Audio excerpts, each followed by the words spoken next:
Olá, para você que vai me assistir agora, muito prazer. Meu nome é Natália Leão Elian. Eu sou aluna da segunda turma de pós-graduação em Dietoterapia e Nutracêutica de Cães e Gatos da Faculdade Ibra.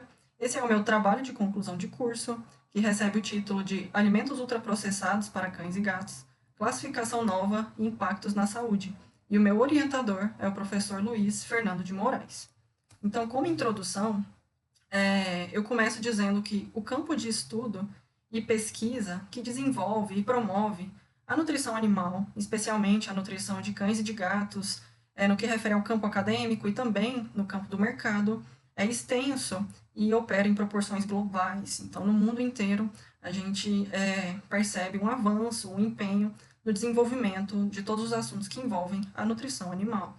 E a indústria que realiza a fabricação dos alimentos que os nossos animais de companhia recebem, ela tem uma alta capacidade tecnológica e ela tem um destaque no mercado, especialmente aqui eu quero dizer no mercado nacional, com faturamentos progressivamente maiores, que chegaram em 38 bilhões de reais no ano de 2023, segundo a ABIMPET, que é a Associação Brasileira da Indústria de Produtos para Animais de Estimação, que é o dado mais recente que a gente tem. A partir desses dados, a gente pode imaginar, entender que existe um avanço, uma progressão, mas de maneira incongruente e paradoxal, as estatísticas em saúde desses animais, dos cães e dos gatos, indicam um aumento na prevalência dos casos de sobrepeso e obesidade, assim como também a maior ocorrência de doenças crônicas, degenerativas ou também posso chamar de doenças crônicas não transmissíveis, como, por exemplo, aqui eu posso citar a diabetes mellitus. A partir dessas informações, a gente consegue enxergar que existe um cenário semelhante na sociedade humana, o que evidencia um paralelo que possivelmente existe no padrão alimentar das espécies, sabendo que essas condições que foram citadas, o sobrepeso, a obesidade e doenças crônicas, como por exemplo a diabetes mellitus, estão intimamente ligadas com o padrão alimentar do indivíduo. Então, ainda na introdução do assunto, eu quero falar inicialmente sobre a classificação nova, que nasceu, que é fruto de pesquisa brasileira, e ela foi desenvolvida a partir de estudos dentro do campo da epidemiologia e das relações entre os padrões alimentares da sociedade e o aumento exatamente da prevalência aí dessas doenças crônicas não transmissíveis e também aumento de mortalidade na população. Então, o sistema NOVA, ele foi publicado inicialmente no ano de 2009, mas oficialmente no ano de 2010, e foi adotado esse sistema NOVA, depois de maneira oficial, no Brasil em 2014, juntamente com a publicação do Guia Alimentar para a População Brasileira, que é um documento oficial, e posterior a essa publicação, ele foi adotado o sistema NOVA de classificação de alimentos em diversos outros países, de modo a embasar diretrizes nutricionais focadas em alimentação e saúde para a população. Então, o sistema NOVA, ele organiza os alimentos em quatro categorias distintas, de modo que ele considera o propósito e a intensidade do processamento que o alimento sofreu, em vez de focar apenas nos tipos de nutrientes predominantes. Então, o foco não é exatamente na tabela nutricional do alimento, não foca exatamente no aspecto quantitativo, no aspecto nutricional quantitativo do alimento, mas de maneira primária no grau de processamento que esse alimento sofreu. E essa mudança, ela foi revolucionária no cenário da nutrição, dentro do campo da nutrição humana, porque pela primeira vez, foi a primeira classificação que buscou enxergar os alimentos para além de meras fontes, né, de calorias ou de nutrientes, no aspecto quantitativo, de modo que trouxe uma perspectiva nova e que também evidencia a urgência de que ocorra essa mesma transformação na nutrição animal, que ainda permanece estagnada no nutricionismo, que é um termo que une duas palavras, né, que é nutrição e reducionismo. E esse nutricionismo, que é o reducionismo nutricional, é exatamente quando a gente olha para um alimento e a gente julga esse alimento como saudável ou apropriado ou adequado apenas a partir do aspecto quantitativo que ele apresenta e não qualitativo, ou quando a gente não olha para essa questão primordial, que é o grau de processamento que esse alimento sofreu. Então, para a gente conhecer a classificação nova de alimentos, são quatro grupos. Então, a gente começa falando sobre o grupo Nova 1, que classifica os alimentos in natura ou minimamente processados, que são os alimentos frescos, que passaram pelo menor grau de processamento possível. Então, aqui a gente tem partes comestíveis de plantas, de animais, fungos como cogumelos, por exemplo, né? Algas e a própria água. Então, como a gente sabe que um alimento ele é in natura ou minimamente processado, são alimentos que passaram por etapas muito pouco invasivas de processamento, né? Como, por exemplo, a remoção de partes que não são comestíveis, também processo de secar o alimento, ou moer, ou filtrar, torrar o alimento, ferver, fazer algum tipo de fermentação, pasteurização, refrigeração e congelamento, e também colocar esses alimentos em embalagens a vácuo. O grupo Nova 2 traz os ingredientes culinários processados, que são alimentos obtidos dos alimentos do grupo Nova 1, ou da própria natureza, por meio de processos, como, por exemplo, a prensagem, o refino, a moagem e a secagem. E esses ingredientes, eles não são exatamente destinados ao consumo de maneira isolada. Eles normalmente são usados em combinação com os alimentos do grupo Nova 1 para preparar refeições. Então, aqui, por exemplo, a gente tem a manteiga, alguns óleos, como, por exemplo, o azeite de oliva, o próprio açúcar e o sal. O terceiro grupo, Nova 3, traz a classificação para os alimentos processados. Então, aqui no grupo Nova 3, a gente tem alguns produtos que trazem 2 ou 3 ingredientes, mas ainda são reconhecíveis como versões modificadas dos alimentos in natura. Então, em todos esses produtos, né, nos alimentos processados, a gente ainda consegue enxergar partes do alimento in natura, e esses produtos, eles são essencialmente alimentos que eram do grupo Nova 1, eles anteriormente eram alimentos in natura ou minimamente processados, foram combinados com substâncias do grupo Nova 2, como, por exemplo, sal, açúcar ou óleo, para que seja formado aí um alimento processado, né? Então, por exemplo, a gente pode citar alguns vegetais em conserva, peixes enlatados, frutas em calda, queijos, né? Alguns tipos específicos de queijos e pães frescos, né? Pães que foram feitos a partir dos ingredientes frescos. Por fim, a gente tem o grupo Nova 4, que traz a classificação e a determinação do que é um alimento ultraprocessado. Né? Então, o ponto específico do alimento ultraprocessado é que a gente não consegue identificar na composição e no aspecto visual desse alimento nada que traz o alimento in natura. A gente não encontra ou existe uma quantidade muito insignificante do alimento in natura na composição desse tipo de alimento. Né? Então, por exemplo, a gente pode citar os refrigerantes, os lanches embalados, essas carnes reconstituídas, pratos prontos, congelados, pré-preparados, né? E diferentemente dos alimentos processados, os alimentos ultraprocessados, eles são formulações feitas principalmente ou inteiramente de substâncias derivadas de alimentos. Então, a gente não tem aqui exatamente a adição na composição desses ultraprocessados de alimentos in natura, mas substâncias que são derivadas de alimentos, juntamente com alguns aditivos, sejam esses aditivos naturais ou sintéticos, de modo que um alimento ultraprocessado, ele contém pouco ou nenhum alimento intacto do grupo Nova 1, dos alimentos in natura ou minimamente processados. E para a gente entender também o que determina que um alimento é ultraprocessado, né, qual que é a origem desse termo, é exatamente que todo alimento ultraprocessado envolve uma multiplicidade de processos na fabricação. Então, vários processamentos, algumas etapas de processamentos do que era um alimento são utilizadas para combinar ingredientes e criar o produto final, que é o alimento ultraprocessado. Então, esses alimentos ultraprocessados, eles não são propriamente alimentos. Eles são formulações que unem substâncias obtidas por meio do fracionamento do que era um alimento in natura. E, junto com isso, adicionam-se ingredientes que são de uso exclusivamente industrial, que a gente não usa de maneira doméstica dentro das nossas casas para cozinhar, para fazer a comida do dia a dia, vamos dizer assim. como, por exemplo, isolados ou hidrolisados proteicos, alguns óleos interesterificados, gordura hidrogenada e o que pode ser de origem natural ou sintética, alguns tipos de corantes, conservantes, flavorizantes, entre outras substâncias. E ainda nos alimentos ultraprocessados, os alimentos in natura, a comida fresca, eles são uma pequena porcentagem da composição ou estão simplesmente ausentes, ou eles simplesmente não existem na composição básica de um alimento ultraprocessado.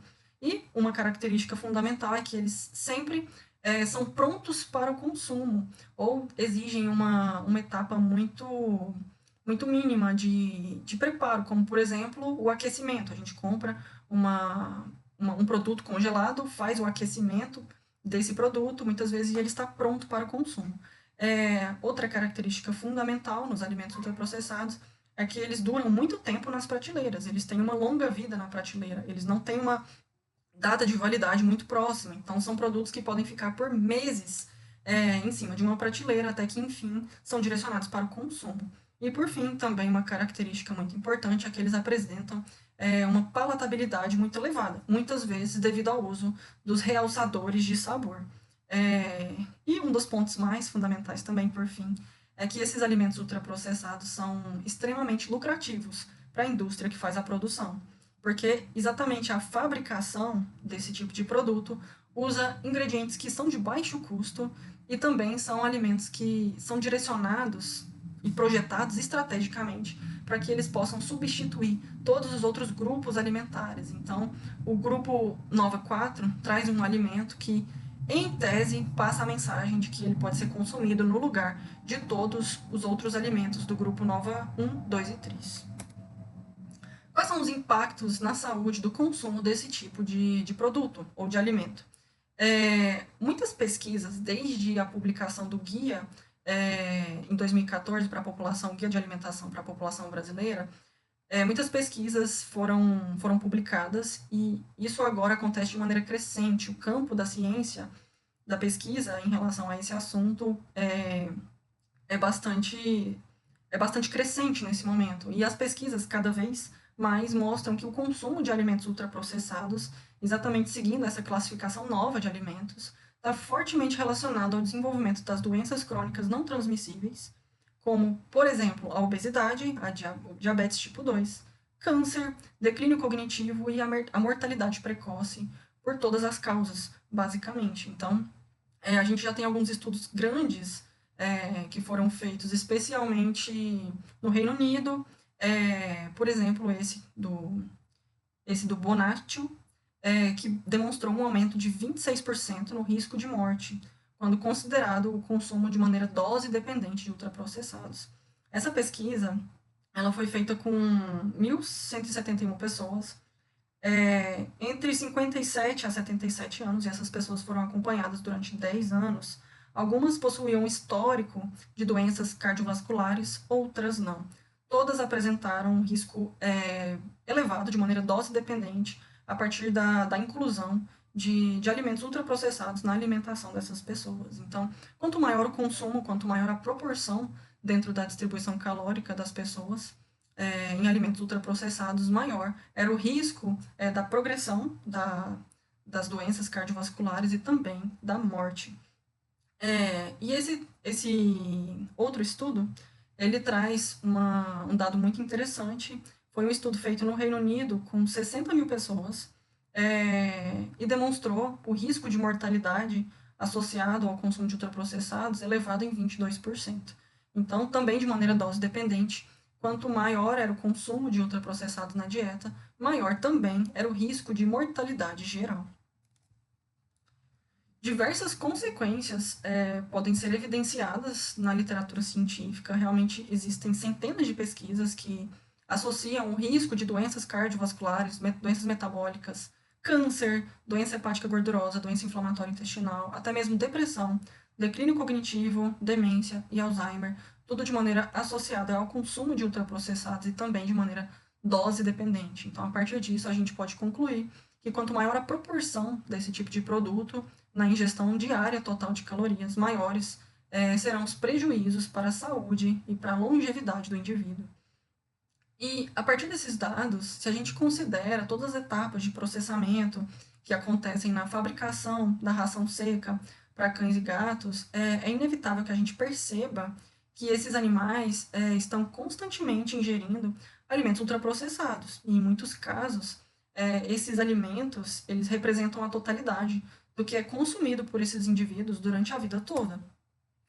Então, o meu objetivo nesse trabalho é exatamente traçar a convergência que existe entre os alimentos ultraprocessados, que são destinados ao consumo humano, com as rações secas, que são comercializadas como fonte de nutrição completa para cães e gatos. Para fazer isso, como metodologia, eu fiz a revisão e a análise de dados que foram obtidos em pesquisas que definem o que é exatamente um alimento ultraprocessado. Para isso, me baseei exatamente na classificação nova de alimentos e também fiz a análise da relação direta que existe entre o consumo desse tipo de alimento com o adoecimento e com a mortalidade precoce da população mundial. A partir dessa análise, dos critérios que são apresentados pela classificação nova, é possível identificar esse paralelo entre as rações secas para cães e gatos e os alimentos ultraprocessados que são direcionados para o consumo humano. Tanto nos alimentos ultraprocessados para o consumo humano como nas rações secas para cães e gatos, a gente pode encontrar as seguintes características. A vida longa na prateleira, a baixa umidade presente nesse tipo de alimento, a ausência de alimentos intactos, de alimentos in natura ou minimamente processados, do grupo Nova 1, a presença de substâncias que são derivadas de alimentos, né, não são exatamente ingredientes, são substâncias derivadas de alimentos, como, por exemplo, os óleos hidrogenados e as proteínas hidrolisadas ou os isolados de proteínas. Alguns aditivos que são utilizados de maneira exclusivamente industrial, como, por exemplo, os corantes, conservantes e flavorizantes, né? Lembrando que esses aditivos eles podem ser naturais ou sintéticos. Outra característica fundamental nos alimentos ultraprocessados destinados para o consumo humano e também nas rações secas para cães e gatos é que eles são projetados estrategicamente para que eles possam substituir todos os outros grupos alimentares. E são, no caso das rações secas, são vendidos e enaltecidos como um alimento completo e balanceado, como se a nutrição desses indivíduos realmente fosse completamente garantida a partir do consumo desse tipo de produto. E também as rações secas, elas são resultado de uma multiplicidade de processos, de etapas de processamento que são utilizados para combinar ingredientes e substâncias derivadas de alimentos até criar o produto final. E, por fim, as rações secas, elas são extremamente lucrativas devido ao uso de uma matéria-prima de baixo custo.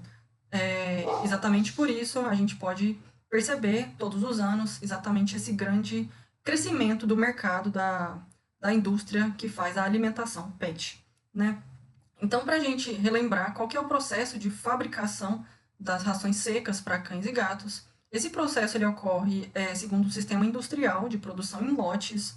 Todo o processo é automatizado, é efetuado por máquinas e controlado por computadores. Existem algumas etapas para fazer a fabricação desse tipo de alimento e para a gente passar rapidamente por essas etapas, a primeira etapa consiste no recebimento da matéria-prima, que pode chegar, muitas vezes, né, na maioria das vezes já chega processada de alguma maneira, seja pelo método de cocção, então uma etapa prévia de processamento térmico, ou pela etapa de moeção dos alimentos in natura, ou ambos. Alguns dos alimentos passam por uma etapa prévia de processamento térmico e depois passam pela etapa de moeção. Em seguida, a gente tem a adição de algumas substâncias derivadas de alimento, como, por exemplo, o glúten de trigo, o glúten de milho ou fontes hidrolisadas de proteínas, como, por exemplo, o hidrolisado de fígado de aves e suínos, entre outras. A segunda etapa é o transporte dessa matriz para um extrusor, no qual ela vai passar por uma outra etapa de processamento térmico, que ocorre em alta temperatura e pressão, para que em seguida ela faça a produção dos croquetes, que são os grãos de ração que a gente conhece. Esses croquetes eles são transportados após essa etapa dentro da extrusora para uma secadora e passam por um terceiro processamento térmico, de modo que eles ficam continuamente expostos a temperaturas elevadas até atingirem a baixa umidade que a gente precisa que exista nesse produto. E depois, por fim, eles recebem a aplicação de gorduras e ou realçadores de sabor através de um processo de pulverização. E em seguida vão finalmente para a etapa de resfriamento. Depois da etapa de resfriamento, esses croquetes estão prontos e eles vão para a etapa de empacotamento. Vão ser colocados em embalagens, nas quais eles podem durar por meses dentro dessas embalagens, sem que a sua validade se expire. E essas embalagens são finalmente enviadas e distribuídas para o mercado até que finalmente cheguem no consumidor. Então, em conclusão, a gente consegue perceber que todas as rações secas, elas são formulações feitas a partir de substâncias derivadas de alimentos, sem nenhuma parte íntegra de alimentos in natura ou minimamente processados, e que elas sempre recebem aditivos, sejam naturais, sejam sintéticos. Diante dessas informações e dessa análise, é possível concluir que as rações secas podem ser classificadas como alimentos ultraprocessados, de acordo com a classificação nova. Bom, considerando que as rações secas são alimentos ultraprocessados, conforme a gente viu anteriormente, é necessário que a gente entenda como e por que esses produtos são inevitavelmente ofensivos para a saúde. Após as sucessivas etapas de processamento de um alimento, anteriormente um alimento in natura ou minimamente processado, a gente promove a destruição da matriz alimentar, que em outras palavras a gente pode dizer que é a versão original de um alimento. A gente faz a destruição dessa versão original e, consequentemente, a gente elimina os compostos bioativos que estão presentes nesses alimentos, quando são alimentos in natura ou minimamente processados. Esses compostos bioativos, por sua vez, são fundamentais para a proteção da saúde devido ao efeito antioxidante que eles desempenham no organismo. Além disso, a biodisponibilidade, a presença dos nutrientes é reduzida de alguns tipos determinados de nutrientes, especialmente das proteínas, de modo que grande parte dessas proteínas elas são física e quimicamente alteradas depois de tantas etapas de processamento, especialmente do processamento térmico, o que resulta na formação intensa dos produtos finais de glicação avançada, que a gente também pode chamar de AGEs, seguindo o nome aqui da sigla. Então, para a formação desses AGEs, quanto maior a temperatura e a duração do processamento térmico de um alimento, assim como o tempo que ele permanece dentro de uma embalagem, maior será a quantidade desses compostos. Nas rações secas, os 3 fatores estão presentes. Elas são fabricadas em altas temperaturas, com mais de uma etapa de processamento térmico, ficam por um tempo prolongado em exposição a essas temperaturas elevadas, e muitas vezes ficam por muito tempo dentro da embalagem, tempo esse que pode durar até vários meses, até que finalmente esse alimento ou produto seja consumido. Então, esses AGEs, esses produtos finais de glicação avançada, embora eles sejam originados de uma proteína, eles não têm a mesma finalidade, eles não atuam como proteínas, não exercem as mesmas funções vitais que as proteínas dentro do organismo. Na verdade, esses compostos finais de glicação avançada fazem a ativação de vias inflamatórias de sinalização celular, o que, em consequência, causa a produção exagerada de substâncias, de citocinas inflamatórias, e, por isso, a presença elevada dessas moléculas está intimamente relacionada com o desenvolvimento e com a progressão de diversas doenças crônicas degenerativas, especialmente as doenças crônicas não transmissíveis. Bom, na literatura, não existem muitas publicações acerca desse assunto, mas existem umas com dados bastante interessantes. Então, em uma pesquisa que foi publicada no ano de 2014, a gente encontra dados alarmantes sobre a quantidade desses produtos finais de glicação avançada que estão presentes nas rações secas para cães e gatos. Eu vou ler esse trecho exatamente da tradução do trabalho.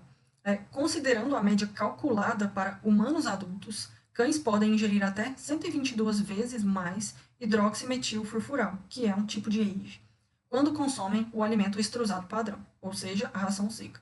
Além disso, cães podem ingerir até 36 vezes mais hidroximetilfurfural em comparação com crianças alimentadas com fórmulas infantis industrializadas.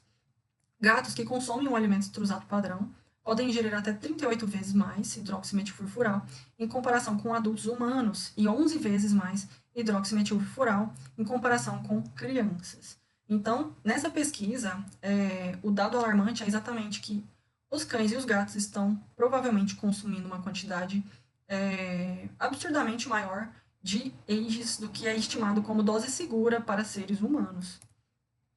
Em outra pesquisa que foi publicada bem recentemente, no ano de 2024, foram avaliadas 4 dietas processadas para cães. Então, o autor utilizou, inclusive, o sistema NOVA de alimentos para distinguir essas dietas exatamente pelo tipo e intensidade do processamento. Então, a gente tinha uma dieta com alimentos in natura, que foi cozida, e também dietas ultraprocessadas, e ele traz uma nova determinação de uma dieta moderadamente processada. E nesse estudo, ele demonstrou que a menor concentração de AGEs dietéticos foi encontrada exatamente na dieta que foi minimamente processada. Ainda que essa dieta tenha sido processada por um tempo prolongado. Tá? Apesar disso, ela foi cozida na menor temperatura, apesar de ter sido cozida por uma quantidade elevada de horas, o que normalmente a gente não faz quando a gente faz o alimento em ambiente doméstico, enquanto a maior concentração dos compostos desses produtos finais de glicação avançada foi encontrada nas dietas ultraprocessadas e moderadamente processadas, que foram produzidas em alta temperatura e por um período de tempo mais longo. Então, para ser mais claro, a quantidade maior de AGEs foi encontrada exatamente nas rações secas que foram avaliadas e também no alimento úmido ultraprocessado. Inclusive, o alimento úmido ultraprocessado foi o alimento que apresentou maior concentração de AGEs dietéticos, o que é bastante interessante, porque esses alimentos úmidos, eles são frequentemente enaltecidos como opção de alimento mais saudável, inclusive de maneira que pode ser mais saudável do que a ração. Bom, esse resultado dessa pesquisa solidifica e reafirma a hipótese que eu quero apresentar aqui, de que a alimentação diária, baseada em alimentos ultraprocessados, pode ser um fator substancialmente prejudicial para a saúde, devido ao inevitável consumo elevado desses produtos finais de glicação avançada, que ocorre de maneira exagerada, né? Exatamente porque esses produtos eles estão intensamente presentes nesses tipos de alimentos. Nessa pesquisa e em nenhuma outra pesquisa, as dietas cruas não foram avaliadas, embora provavelmente essas dietas cruas possam apresentar os menores níveis possíveis dos compostos finais de glicação avançada, né, dos produtos finais de glicação avançada, considerando que a composição dessas dietas é feita majoritariamente a partir de alimentos in natura ou minimamente processados, do grupo NOVA 1, como, por exemplo, carnes cruas, vísceras cruas e ossos crus, juntamente com legumes minimamente processados, verduras, tubérculos e itens adicionais, como sementes, produtos lácteos fermentados, frutas e ervas frescas, basicamente, majoritariamente, todos os alimentos presentes no grupo NOVA 1. As dietas cruas para cães e gatos são modelos de alimentação para cães e gatos com menor grau de processamento, assim como eu acabei de dizer, e por isso elas podem ser promissoras na promoção e na manutenção da saúde de cães e de gatos. Algumas pesquisas demonstraram que dietas cruas, quando introduzidas desde a infância, elas podem reduzir o risco de otites, de alergias e dermatite atópica, também de enteropatias crônicas na fase adulta. Exatamente porque essas dietas foram destacadas como essenciais para a manutenção de uma microbiota intestinal saudável, exatamente porque promovem uma diversidade maior das cepas bacterianas presentes nesse ambiente, nesse microbioma intestinal. Desse modo, é necessário que novas pesquisas explorem formas de tornar esses modelos mais viáveis para a população. A gente sabe que diversos fatores entravam a adequada alimentação caseira. É muito difícil, né? Frequentemente ocorrem as lacunas nutricionais, quando o protocolo de alimentação caseira é realizado de maneira aleatória, quando o tutor faz sozinho, sem a menor instrução de como fazer corretamente, né? Então, muitas vezes, a gente se depara com pessoas que querem fazer essa prática da alimentação caseira, popularmente chamada como alimentação natural, mas fazem sem o devido acompanhamento profissional para a elaboração de um planejamento específico que esteja de acordo com as necessidades nutricionais do indivíduo e da espécie a qual ele pertence.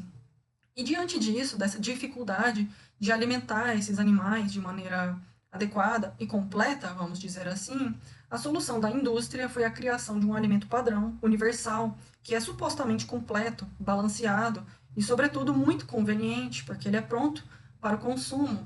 E com essa junção de soluções, a indústria tentou resolver todos os problemas e trazer um alimento perfeito, mas o preço desse alimento é muito alto, ele é pago em saúde.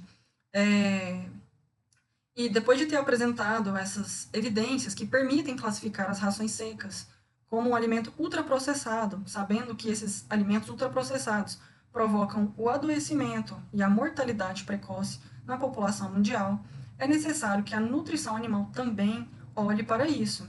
Embora a ração seca pareça uma resposta fácil, universal, que em tese resolve todos os problemas, na prática isso não funciona, não é exatamente assim. Ela não resolve todos os problemas, na verdade, ela cria um problema maior, que é o adoecimento dos cães e dos gatos. Então, a partir disso, eu concluo que a gente deve buscar respostas mais complexas para um problema que é complexo, né? Que priorize principalmente a qualidade nutricional e a saúde dos animais, fatores que são inexistentes nos alimentos ultraprocessados. Bom, essas foram as minhas referências. Muito obrigada.